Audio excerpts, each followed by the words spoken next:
la vidéo, vas-y, notre dimension. Les Congolais, voici votre agence. Avec ingénieur, tonton Winga, 16 mm.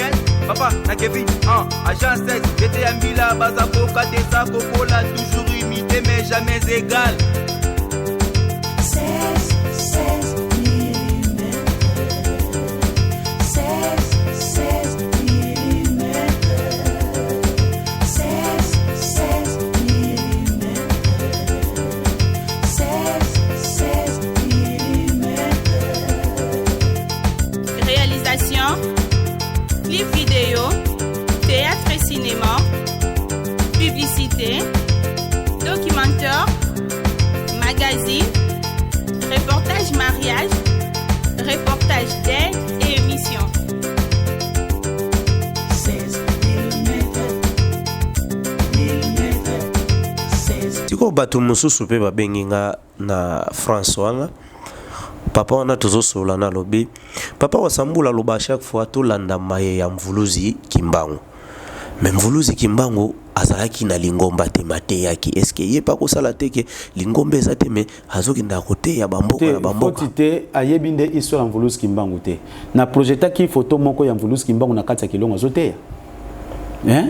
Na projetango bongo tango bazalaki kuna na esika o bazalaki na Mbanza Ntsanda. Mvuluzi Kimbangu basalaka lokola tango wana basalaki ya mandalala ti. Mandalala turati liko ba che mandalala bazovana na se. Esika oyo batindela ke mbasi matani na ludi akende ko ebisa zonga na kamesika basoluka bakangaye. Azalaki wapi? Na kati ya Kilongo. Bongo mo Kilongo oyo wuti na banani. Na bangote. Mo Kilongo za lié sacré. Oso comprendre ngai. Mvuluzi Kimbangu akotaki na YouTube te. Mvuluzi Kimbangu Alexa makine écran te. Siko na tango na biso ba favoriser biso na nzela YouTube na nzela télévision pour sango tambola rapide. Bele oyo musala ya Kimbangu fo sale melaka ya mabelo papi. Sa parcelle. Congo ndenda kunayi.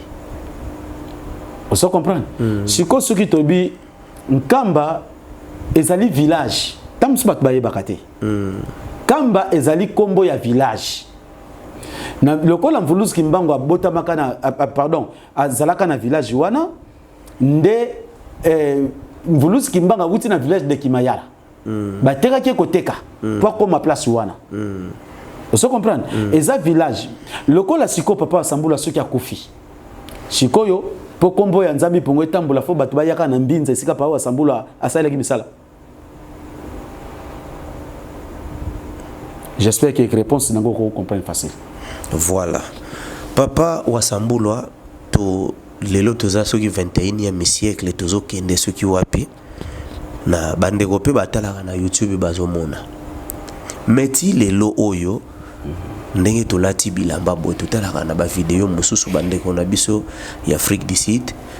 Bazaka na culture wana ya kala omona basi mabele za polele balatika ka moi chaîne moko na kingo après bombi kotoyo mabele zarango polele.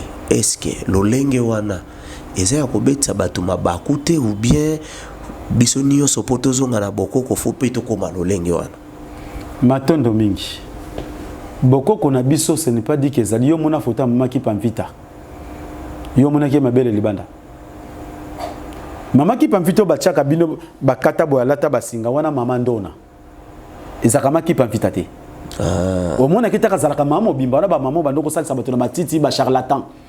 Vous comprenez banganga kisi. Vous comprenez bangwana oyo batila bino photo. Mama ki pamvito mona elamba ni kingo ekanga penza boye. Nebite so boye bien ou bien. Yo tikala komona libela mama ki pamvito.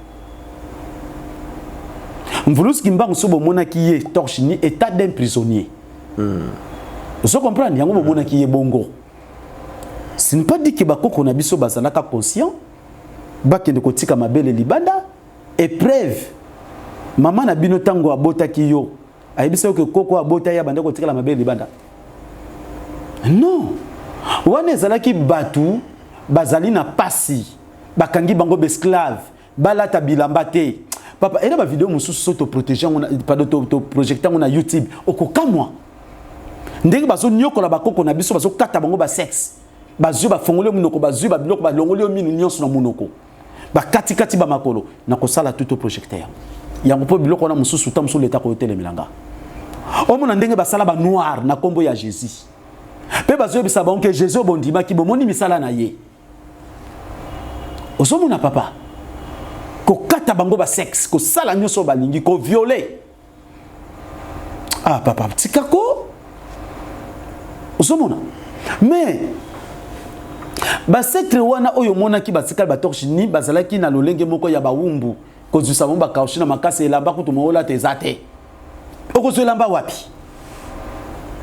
olati chaînette na kingo bakati yo kingo olati biloko matoi bakati yo matoi donc mutu mwinda biso la bakoko na sozo bango mpauni soko okola tango te poza ebololo za nyama okola ta chaînette te okola te loka matoi te okola ta montre boyete yo mowumbu ulati boy bakati yo maboko kaka mindele balata yango yaki kokoma na eleko ya pouvoir ya Mobutu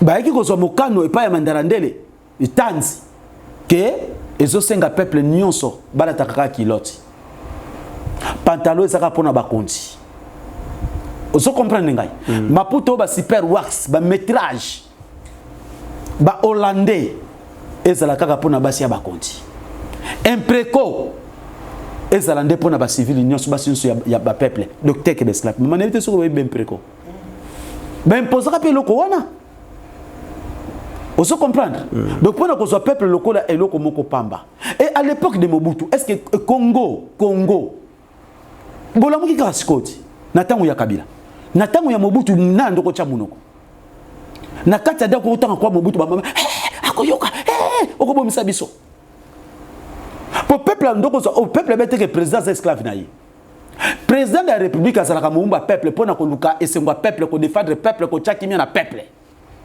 mais na lolenge ya biso ba ivorien to ko zo président comme supérieur ya nation ya patrie c'est ça bazo sa biso nde balingi parce que peuple a bon sa conscience mais ça la constitution c'est la constitution banani basali kaka ba oyo baza ko zo peuple ko kotsa ba na kata mulangi bakangi bushonti bombo ketambola sans constitution atayo yo moko est-ce que vous pouvez comprendre nazo comprendre constitution wana ezali pona papa mwinga zala na kimia te pona papa mwinga a vivre na liberté te mais ezali pona liberté na bango na bomengo na bango constitution ezali pour protéger ba projet na bango botango roi zinga kuvwazala ki constitution ezali te constitution oyo koye bango kasi mibeko wana yango nde constitution kasi mibeko ezalaki nini kasi yango tozolobela ti mundele soka beti yo mbata pesa susu litamo oyo okoki ko revendiquer te biloko nyonso ya biso sol sous-sol bango bazwa biso tozala babola po tokozwa bokonzi na likolo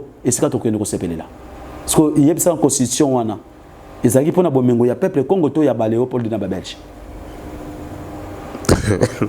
bande wesika basali bapesi réponse pa wasambulwa nazonga mukesima bandeko pe bakomeka ko eskize nga nazonga mukesima siko milimo ya bandeko bakufi neti na nzela ya nkamba pona kokota na mabele esantu milimo wana ekeyi wapi eke na mpemba kalunga kopema soki azali mutu malamu ou bien ebungi kaka ndenge wana bakufi na kamba o bakufi na accident na nzela ya nkamba. Oui.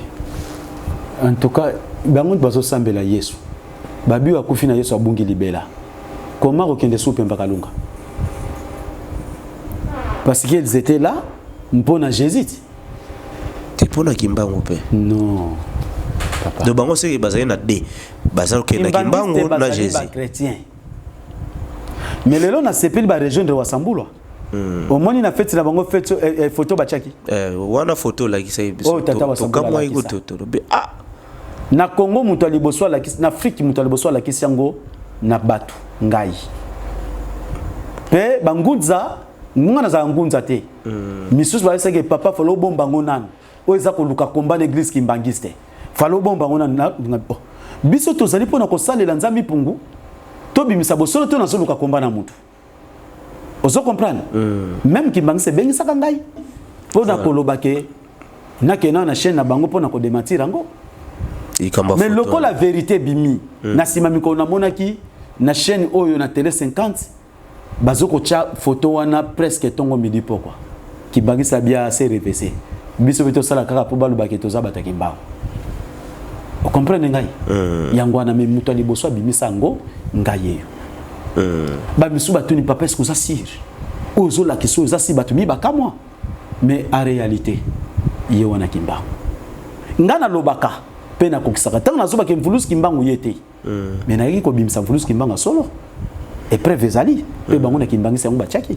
Ba misu ya munene. Ba misu pe balobi papa histoire ya kimbangu atangelaka biso na ba mikanda oyo alobaka kimbangiste bazo reconnaître yango. Sko bango bakolo nango kutu. Bazo kipe yango te ndenge nini yo kangamaka na mikanda oyo yo moko ka kozala kana. Mukanda wana ezala ya bango te. Na ebite bato so ba comprendre ka ndenge nini. Bango tango bake koliyebisa bango ke kimbangu tala libota ne famille na ye yango yo. Nde bakizaki réception. Pona kondima ya solo kimbangu aza ya biso tata te. Azape ya lwezi ya inakuyela te. Solo tata na mama na bango yeyo bakize réception na sens wana mais za mukanda bakimbangiste te. Muni batu ba comprendre te? Te batu ba belika ke kimbangiste mute koma na lakisa ki bien na baki na cameraman benda otala signature na bango pona koyeba ke bayebi yango. Bango bakiza réception. Do bazo reconnaître que kimbangu ndenge bango babetelaka histoire wana ke eza nango yango te. Eza chamboulé. Histoire ezali chamboulé pour flétrir complètement l'image d'Mvulusi Kimbangu pour na mbongo oyo Vatican et badaki kopesa bango na Belgique. Ozo comprendre? Sina nango yangwana. Bayebi clair que Kimbangu tata na diangenda te, tata na kisolokele te, tata na dialungana te. Bayebi yango bien koko basimo Kimbangu kiangani te, bayebi yango bien. Comprendre? Si vous avez un exemple, netina bandeko oyo ya mokoto. Nde bakabwana wana. Normalement bazaba na papa moko mama moko bauti na nzela kaka ya kimbangu bien bango bana diangenda bana dialungana nde bakabwani pona kowela ningomba bamisu bazui gauche bamisu bazui droite. Na sens wana parce que diangenda mutu azalaki leader. Vous comprendre? Si quand on diangenda kufi bana ne ba préférer ki bango moko ba irta comme royaume propriété privée ya bango. Vous comprendre? Si quand tango tata kulutu nani dialungana ayeko soit trône. Si quand bana ya dialungana ba komi ko bona ko propriété privée ya père biologique na bango, ce qui père biologique akei faut biso bana ne deto soit trône. Ne ayeko arriver tango fils biologique ya dialungana bayeko zwa trône nde sikoyo bana diangenda babike biso tata na biso nde kolo lingomba koma bino yoke ndoko zana trône fezonga pa na biso bana diangenda kopotana wana nde bayeko kabolango ya bana diangenda na bana ya dialungana na sanswa sikoyo nde tomonaka mutakei mingi na mona ngo akia chema bonza après afukami azana no pieni après afukami lisusu na ibite phénomène ko fukamela moto to mona ngo mingi na l'église na biso ya catholique mekota ti na l'église ebele ko fukama wana ezaka pona o dominer mutu bien po nzambe mutu apesa yango recommandation. Non ko fukama ezali ndenge Léopold Alobaki ba sala keto sambela à genoux comme une punition. Ndenge pe zalaki na bekol ba fongola ki soko ke retard ba ko punir yo na ko fukama. Wana na condition na esclave ba qualifié comme esclave au fukami liboso na mokonzi. Mais na kati ya lingomba siwa. Kasi yango na zolo bate. Comme esclave. Mais sikoyo ezalaki pe na mama ko Mvulusi Kimbanga ndoko sala batu ya maladi. Akoyebisa bongo ba vanda na se ya telemi liboso pona ko bondela ndeko senga gerzo pa ya nzambe wana ezelo ko mususu. Moko kende ko solo na muto fukami.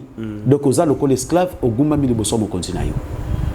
Ndenge nani alobaka bishop nani na bosani bandeko mingi ya poto bayebie bishop Tumba Chatumba alobaki bien basala ka bandimi lokola besclave Chatumba oyo azana kutino.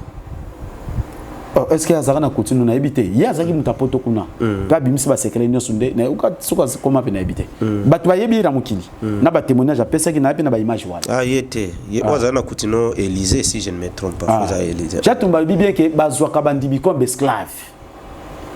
Vous comprenez bazolo bango bien pour avoir solane au fukami na se kimbangiste po koto koma place simo kimbang kianga nazali faut ba ndoko nguluma ya konguluma misuso lali polo bapa na ye ozomona c'est ça. Mais likambo a créé scandale likambo pardon si ça na likambo kufuka mapoto kende ya oyezo créé scandale non le quoi so botolenga malbako voilà likambo a créé scandale ngana lobelaki na ngaka vidéo ya chef de l'état ndenga kotaki alataki sapato nae na place ya santo normalement fallait kolongola sapato mais totali na vidéo to moni na ba garde corps nyoso bazana ba boot na bango ba garde pe bazana ba boot balatika ba boot ba koti na bango kaka ndengo wana mais na yebite ba garde bango milimo ya nzambe kipa bango te matondo mingi tout ça pour nous comprendre que papa kimbangiste ezali pour nous orienter batu na bonne voie te pour ce que ezalaki pour nous orienter batu na pona bonne voie moto nyonso esengeli a respecter esika wana ndenge sengeli ezala on comprend pour na bango babi que président enveloppe monene ezali hapo pour ce que ezalaki pour na makambo etali spiritualité président ko kende tala ta sapato na ba garde na ye soki ye azali pona kosala ngote pona kozwa ba enveloppe anga ko ba que président n'état oyo ozali moyo côté zate ou bien longola okota mais pour mona ke ezali pouvoir moko limité batu bazako guma mile bazako la na se président de la république oyo azalaka président ko koma président ya azala déjà nzambe bandaka la ma yesika yo nzambe ozali na sapato na makolo pona ko la sakeza lingomba nzambe te. Voilà papa wa pour président yebike eloko moko zawana te si tout sur le vili kamwana nde batu ba obetela ngo mabaku mingi le président tia zoko dayebike awa ya rien oui voilà et preuve sur eloko ezalaki bato bakendaki pona kokumisa mvulusi nzami pungu bangu bakumisa nzami pungu te bakumisa ki Yesu papesa ka kimbango ngoya selon ceux qui pèsent que sika isantu bato ngaba kufa te boke ko sala eloko malamu pa ya mtumwa e bongo bozonga na liwa te ezesika bo santu te to moni bamboka bapaya baboyi vaccin bango mo basala vaccin baboyi yango ya coronavirus mais likamba okamwa na Congo baboyaki yango na minute ndimami lobby vaccin ebandi na Congo nini ezo salema baboyi bandimi eza nini papa wa Sambolo baza ko imposer bango ba chef de l'état na biso Afrique baza ko imposer bango sasunge suba prometaki que soki soko lingi mandat oyo yo suso continuer il faut peuple no bazwa vaccin yango na tangu kaka zwimba la moko imposer ki mbala moko vaccin bandi baza ko imposer bango imposer ba président na biso Afrique baza ba marionnette ba mindele et sina lobela yango donc baza na mo a dire te liboso na bango ko zwa décision mais soki mundela bilongo la décision salo biso to pesio obligatoire fois exactement si oyo pona ba congolais oyo bazozwa vaccin wana monite ke to ebité est obligatoire bien volontaire ngandenge na moni ke balobi ezo banda lobby na yebite soki ba obligé to eza volontaire na yebite likambo pe na kokama yango et pas il y a batu soit o bazali bakonzi kati na mabele ya Congo na kokama yango bango moko ba moni be fe nango peuple aboye loko na pourquoi bino boso ko sala ngo kaka nyoso po boso pa kaka makila boko ki sa rêve ba mindele mais batu ba mona na bango pasi d'autre part loko la balata Yesu bango moko ba konti bazana ba secte peuple yango pe bazali kati na ba secte parce que christianisme est ka secte donc ekokisa mina misala wana pona bango parce que Congo tango na nous a libéré en tout cas nyonso ya mabeko koma awa muto ko intercalango azate basala ndenge balingi mais biso total mokana nzami pour torendo c'est ça. Voilà papa wa Sambolo to komi pratiquement na suka ya lisolo na biso message pour la synthèse ya émission na biso ya lelo matondo mingi papa j'espère que papa Sambolo tango nyonso yaka liboso ya kangu na yaka na message mi balemi satote na yaka kaka iniki mapona kosunga ndeko na ngai moyindo a rejoindre nzambe ya bakoko na biso pe to reconnaître que Mvulusi Kimbangu notre sauveur mabele oyo ba mama ki pamvita ba monela pasi ba mama futa ba koko na biso vita kanga mabelango c'était kami et pas ina ba envahisseur o ba ki ko envahir territoire na biso ya Afrika.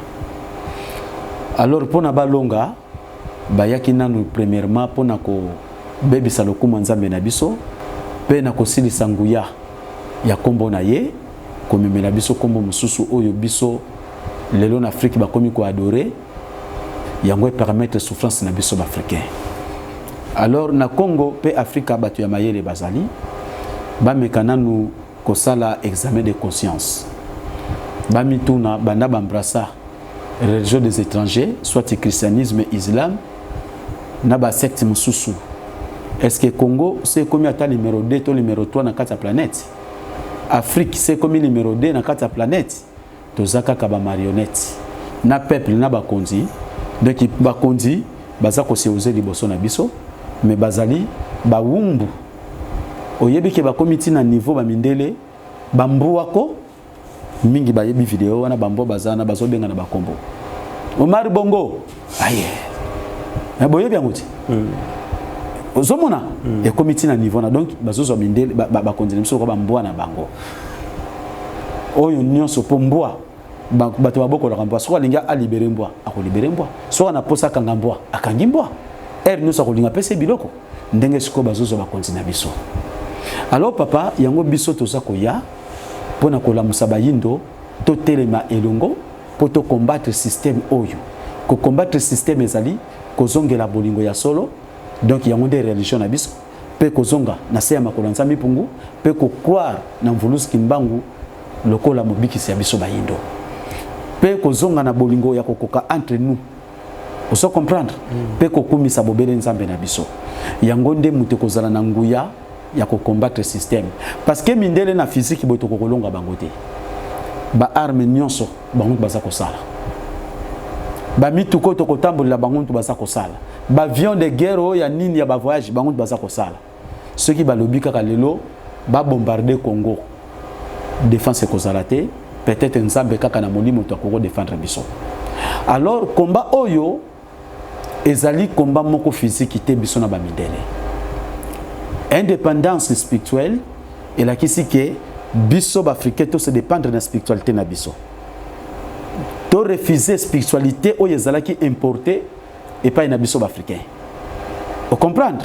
Donc tango to kaboni kaka na spiritualité na bango bakozala suna pouvoir à contrôler biso te ko diriger biso te ko dominer biso te ko conduire biso te parce que na moment où biso to komi na spiritualité na biso directement force wana eye ozo comprendre oya kozala bokonzi kati na continent na biso mondela kozwa kutunzela mokoti oya kosala obike mondele asala tina eloko moko kaka ya moke avion ya guerre so ekoti na pela mpona kotake bor wana e mal fait détecter quand avion fait kitisiam reba comment tina niveau kosala eloko wana siko epa na biso kozala plus nazo ebisa bino ke ngai nazana be preuve ya nzambo nga nazo koteya oso comprendre nga papa nazana preuve ya nzambi pungone ekoteya ba preuve na ye na ba catégorie ebele oyo nga na koyi kopesa témoignage te mais tout court koloba ke moi nga kufaki mwana koti koma na tongo makila na maesili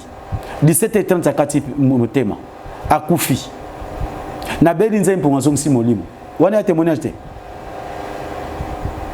do bato balinka na bimisa papa mwinga na TV tala papa mwinga ki mutu munene na sala losambo mutu ne kondi nde ba bi miracle non biso to za bato ya ko pesa kabanini te po mutu bato lelo na Congo bakoma kolanda kaka po azana malade nandi makaka message pona kenda bikisanga mais ngai objectif nenge zali tozongela na nzambi pungu to kabwana na masumu to yamba mvuluski mbangu comme sauveur na biso ozomona pour lelo oyo batu mingi donc ceux qui omoni muto benga kangata landa kate seke bazana bango bien on se comprend oui nazali pe na batu kaka pona boyebi oya sango naza ko panza ba pusani pe mais 100% 99,9 baya ka pona maladie baya ka te pona ko reconnaître mvuluski mbangu le sauveur. Vous comprenez? C'est ça le problème. Mais Frédéric Sens, secrétaire à Pape Jean-Paul II, alobaki soki bato baza konyo comme na Congo en Afrique banzala malade peut kufa bitumba ezali parce que baza ko reconnaître Mvuluzi Kimbangu te secrétaire à Pape na 1909 alobaki yango nakoya na papier wana tokotanga ngo lisusu ensemble pour le koza moya Mvuluzi Kimbangu dimanche prochain to sosolana na kati ya eloko wana maloba oyo ba paya kutu ozomona Mvuluzi Kimbangu azalaki tata oyo a hypothéka qui vit na yepo na biso africain mais siko biso africain to refuser ye siko comment ba kozwa makasi ya kotelema pona kokangola Afrika na maboko ya banyokoli na biso parce que na moment oyo lokola bato mingi bazana na ba secte na ba christianisme na ba islam mokila molimba kokolo bakito libérer bango bakoma ba indépendance bakoma indépendant pardon bakoma malamu ba oyo bakumisaka Yesu bakeno kopesa matondo pa Yesu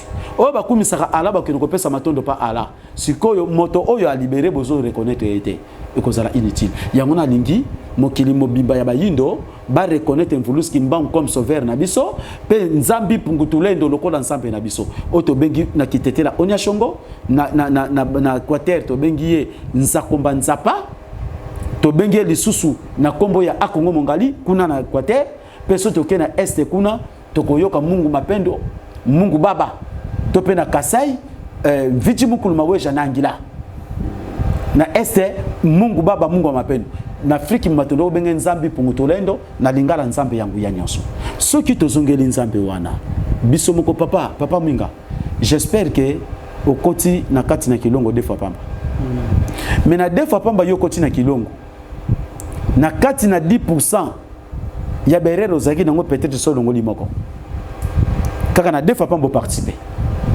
oza ko reconnaître et le okomi siko na kobanga ozasu na liberté ya kosala penza oyo ozalaki na mela na ngai na sala boye mais lelo za conscience oza mutu makasi ozomela ozo sentir que nazo sala mabe na habite ozo comprendre langage nazo très bien alors yango zo senga ke biso ba africain to reconnaître nzambi punguto ledo to zonga na voix alors yango kotinda ngai na papa mwinga to linga na malamu po yo zo banga oyebi mabe na malamu ngai pe na zo banga na mabe na malamu ata na kani kosala mabe na ba pana nzambe na biso ezali boyete moyena kokisa mabe wana ezate c'est ça ekoya kosunga biso tozala malamu pe indépendance ekoya lelo yo papa na bisa soki indépendance spirituelle ekomi na moment tozali il y aura beaucoup de morts bato bele bakokufa to kozala bato na masumu bato na mabe bakobeba bakosila bandeko na Europe bakokanga makuna bakozanga ta moya kosimba ta mbongo kuna bako imposer 666 ba vaccin bazoko imposer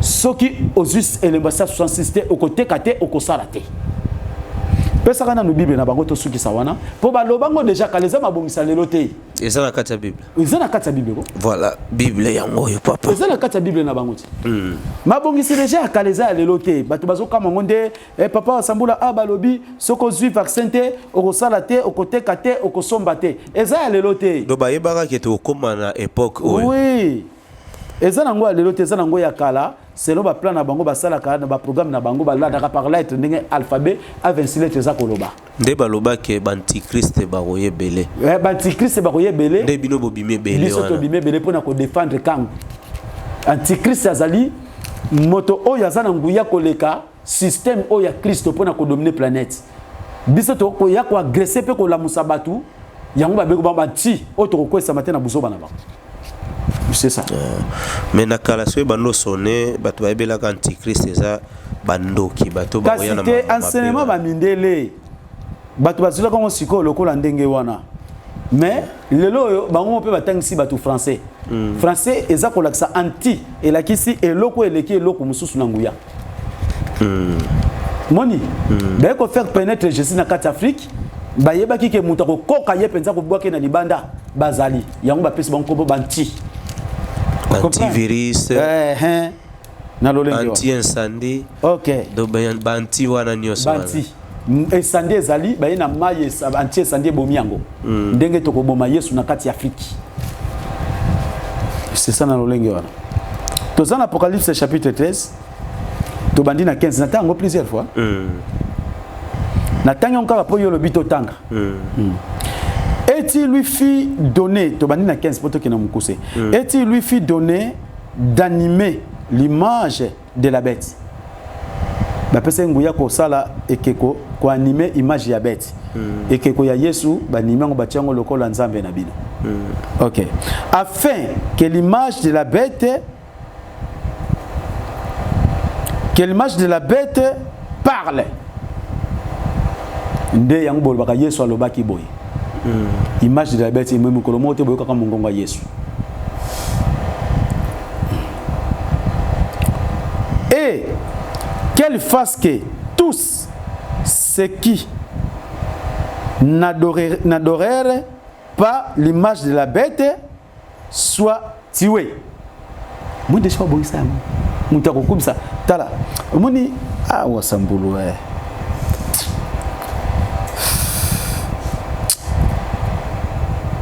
Est-il lui fit donner d'animer l'image de la bête? Lelo balaki sabino banimet donc bête ezali lokola eloko elobaka te image kwa nimango babimise lokola mutu ke Yesu alobaki donc chose animée. Vous comprenez rango? Afin que l'image de la bête parle et qu'elle fasse que tous ceux qui n'adorèrent pas l'image de la bête soient tués. Tobika tué pour n'être pas mais ça soit tué pour ça la tué. Et c'est ça la synagogue balobaki loba na ndimi so soko ndimi so ko zo moyi soko ndimi so ko kufa na suite ozonge place yango bolanda malam. Et telle fit que tous petits et grands, riches et pauvres, libres et esclaves reçoivent une marque sur leur main droite ou sur leur front. Et les mots bazo baba pesa bato ba verset 166. Moto nyonso pauvre moto ya mbongo esengela zo elembo ne longito na loboko ba imposa bongo elembango yango. Et que personne ne puisse acheter ni vendre sans avoir la marque, le nom de la bête ou le nombre de son nom. Moto moko ta koki ko somba to ko teka kutu na France ba ko sala pété soko zui vaccin té. Or que pour ba bien marque de la bête baso bombe la batu yango le 666 mais ngana ko ba chrétien baso ko niyango pourquoi tant bozo ba chrétien bozo lembo ya tata na bino Yesu bozo bango pona nini pona ba chrétien za favorable tizake di pesa bango vaccin. Je suis content. Mais c'est lembo tata bango Yesu ataba o baza na diaspora boza ko adorer Yesu siko liba qualifier bino bien que boza batu ya Yesu bozo bilembo mabe za wapi baninga na bango to en Apocalypse chapitre 7.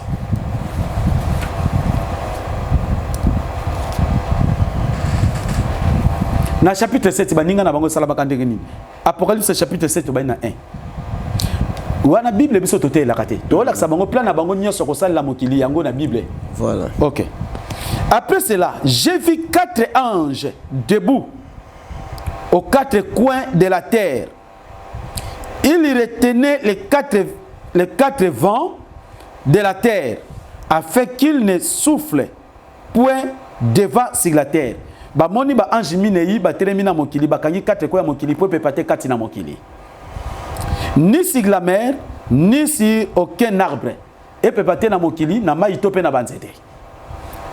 Et j'ai vu un autre ange qui montait du côté du soleil levant et qui tenait le sceau. Et qui tenait le sceau du Dieu vivant. Il cria d'une voix forte aux 4 anges à qui il avait été donné de faire du mal à la terre et à la mer, et tu le dis ayebisi ba anjo apesa ki nguya ya kosala mabete na mai pe na mokili, et tu le dis ne faites point de mal à la terre ni à la mer ni aux arbres jusqu'à ce que nous ayons marqué du sceau les fronts des serviteurs de notre Dieu. Mais yango tu boba chrétien ba ki mampoa bobe bisana no mokilité ti tokosisa ko cha bilembo na bilongi ya basali nyonso ya nzambe na biso ya barke oyo ya satana ba chrétien sikoyo tango yango yekoki Pour bazala sauver, bateka, basomba, basala, il faut bazwa vaccin. Marque de la bête. Nde ba pesi bango priorité à côté ka kosala pe kosomba. Babi oyo kozwa vaccin te. À côté ka ta kosala ta kosomba te comment makaleza lo kwasikate. Omoni makambo yelelo yango bakomaki to komi na temps de la fin apocalypse. Nguyera ba okena kosila na kati na alphabet obengango lettre Z. Le charme opéré par la musique c'est l'envoûtement. Basa ko ko envoûter ba tuna ba vaccin parce que ce que vaccin ba ko komi ko contrôler la télévision na biso. Na tchananga Molière, na tchananga ITVS1, na tchananga RTNC. On se comprend. Pour batuna bango oyo ba ko zo enlèvement ndenge balobaki bango na basu bilembo. Bango nde mutu basala nguya ko sala ko teka ko sala nyonso basala ka bafuta ba salaire. Oya boy akokufa na nsala ba ko tekelete ba ko zo na musalate. Omoni condition ezali. Sikoyo batu tango bazali ba chrétien. Bilembo ezali pona ko marquer bango vraiment que bazali na marque de la bête pona Yesu yemoko bête. Ba comme c'est que la nuit. Yebo na bête mo na memete. Qu'est-ce que pas bilembo na c'est sur sima bezali. Parce que ba lobaki yango pe bien. Na nombre yango. Basoki mango pona nini. Mais tango bango ba yeba que Jésus-Christ c'est lui le bête. La bête pardon. Mais pourquoi biso ba wasambula nzabi ponga tindi bango pona ko lamusa bango. Basoko linga ondimela biso te. On se comprend. Alors, Marc Ango totanga kayango. Nombre ne yango na vaccin bazo pesa nazo kamanding basa ko boyango. Pona ba chrétien, il faut batondi sa manesengo. Parce que baza ko zwa bilembo. Hein, ceux qui na set wana na sil sakité. Na sil sango mo mke place oyo. Et katandi le nombre de ceux qui y avait été marqué du sceau.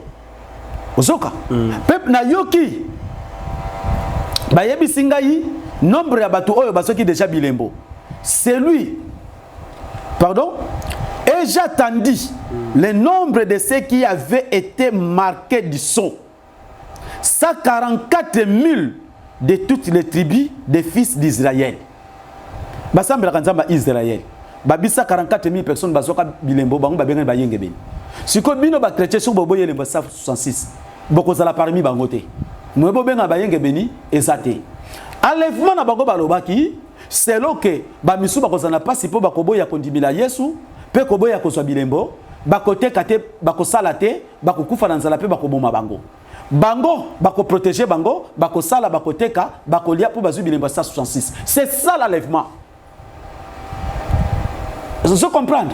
Sikoyo balobaki bato mususu bakokoka te pona lokoso ya mbongo bakondima kozwa yango po amonique nzaleleki akangi motema boyi ake kondima kaka zui marque de la bête po bazwe na mosala nzila Congo yo zali chrétien pro kangi motema boyi ko za 66 que ce ko fambango nana ko défendre et c'est ça voilà wana papa pona ko conclure nous senga message bana Congo batelema marque de la bête et banda déjà kala osomona donc alors bible ngo c'est le basikoyo to komi na temps de la fin ya monde ezala na nguya ko dominer monde azako pona batu na ye nzambe pe azako tikala na batu na ye c'est ça ya ngona ba rejoindre religion ancestrale auto bengi bolingo to reconnaître biso africain vulus kimbango attaquer notre sauveur to reconnaître nzambi mpunguma weja nangila mviji mukulu onya shongo nzakomba nzapa mungu baba mungu wa mapendo mviji mukulu to reconnaître ye nde atatu zuba vaccin neti kutu papa samulo munde ba oye kusangai.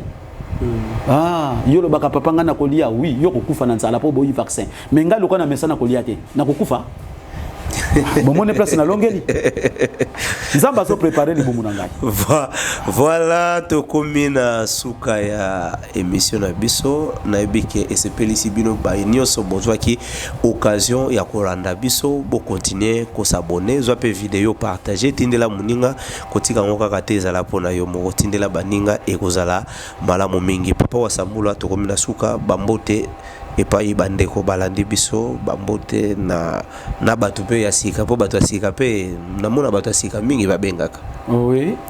Na pesi bango mbote en tout cas nzambi pungo zala na bango pe azala mobateli na bango pe nazo senga mpe via nzambi pungo tolendo kitakati na bafricain basosola penza mai oyo wasambula zo memela bango mokolo na mokolo po bazonga na nzila Congo yango ndesa lobiko na biso na bato ba ko rebzwa biso sika en tout cas ekozala malamu mingi tango boilandi boyoki bokota na discernement pour ça côté na discernement te ou le bakaka batiaka biso sans Jésus bomoyezate.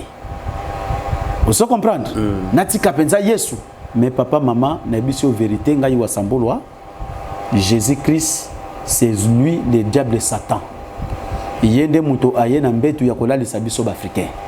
Alors tolonga na bambetu ne tolalaki, tozonga na nzila Congo. To reconnaître nzambe na biso. Pour ceux qui ozali penza chrétien ya solo, kobo ya vaccin te, yango zelemba 166, bilemba 44 000 personnes bazwa. Bazoluka batu bakozwa su bilembo na po bobakisama. Donc kobo yango te za pona bino. Mais pona biso bana nzambi pungu tolendo te. Mais na ko souhaiter que mwana nyonso ya Congo Afrika tozongela nzambi pungu, to reconnaître Mvulusi Kimbangu comme notre sauveur. Yango kozala mutu ya mingi. Pe to reconnaître entre nous tozuti na kokomoko, nzala pa na kitelekinam, tozala na bolingo ya solo. Et lelo yo naza ko senga bande ko bozana diaspora, bo se préparer à conséquence parce que lobby mboka wana bokozala na tanku tutia kozwelo ko ya kolia. Parce que même bateau bakozo ba 66 wana bakosala pona bango menza bazo kanga nguya nyonso ya mokili ya mabe. Donc bakolela pe kaka. Kutu bango nde bakokufa lokola soso. Donc quoi qu'il en soit, na tombeli bino bonne compréhension pe boye malamu na kati ya nzila Congo. Toza kozela bino maboko ya kofungama batu bakozwa biso sikana batu ya kala bo persévérer batu ya kala tozonga simate tozala makasi mais batata ba mama wasambulwa azongi susu na saya makolo na bino mobumbo nzabi pungwa tinda pona bino lelo kilongo botala komba oyo Mvulusi Kimbanga lobaka yango ke mosala koyana sola kozala kombati tala ba komba wasambulwa zana ngo mengai na koki ko bebisa nzela oyo te ke na kota na banzela pamba pona nazwa lokumu ya mokili te na kangami na nzambe mena sengi bandeko na ngai ya lisanga ya bolingo na ba oyo nan bokoti na lisanga bolingo te bolandaka ngai lelo papa wasambula ko ikofutela lisusu te pona kilongo pamba te kilongo liboso bakolo lupango batekaka batu balakaka nga bakosunga bachaki ngai na assurance tango bazwaki bambongo wana bazalaki kosenga na sala osambo babosana ki ngai basomba ki yango te batekaki yango to vandi 2 ans et demi to yaki ko louer place pona kotonga bondo nga tozotonga kilongo kilongo totonga ki na moyen moko kaka pona ya place ko futela. J'espère que na ba YouTube pe bomonaki papa mwinga alakisa ki bino ba image wana lelo bateki yango lisusu to wana prévia 6 mois kolala na kolamuka 6 mois za mukuse na yebi tata kotaila batute mama kotaila batute soko zali na mbongo na yo to osunga ngai wasambula to sombesika pona nkangu to sangana kana kombo ya nzambi mpungu kotala kaka teke potango yo somba ka lupangu no otala ka batute na famille to na quartier bo sangisa mbongo po somba lupangu na yo bongo po na oya nzambi mpungu kaka makanisi to sangisa mbongo oui salela na capacité yo zanango po to somba lupangu ya kilongo to uti réunion avant d'abord to banto ya émission to uti réunion to bongisi me kotala penza na kati na ba membre na biso na ba capacité na mo bazanango po to ko sata $2000 awa na Congo bapesa pasi bango batala kutu ba loyer $350 to kotaka banyongo ya ba mois kutu intervention mususu bana lisanga bolingo kaka mutu basungaki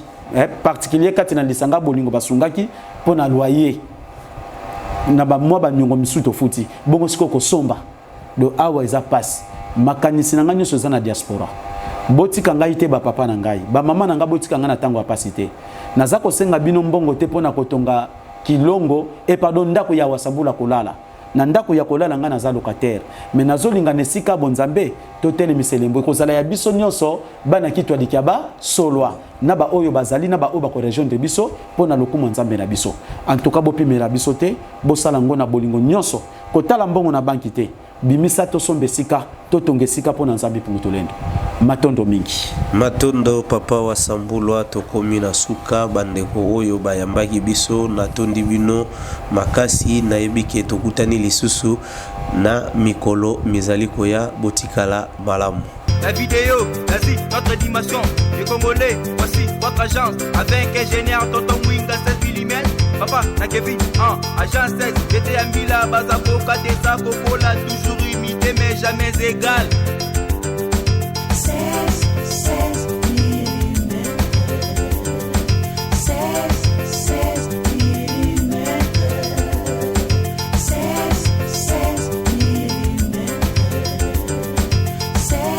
16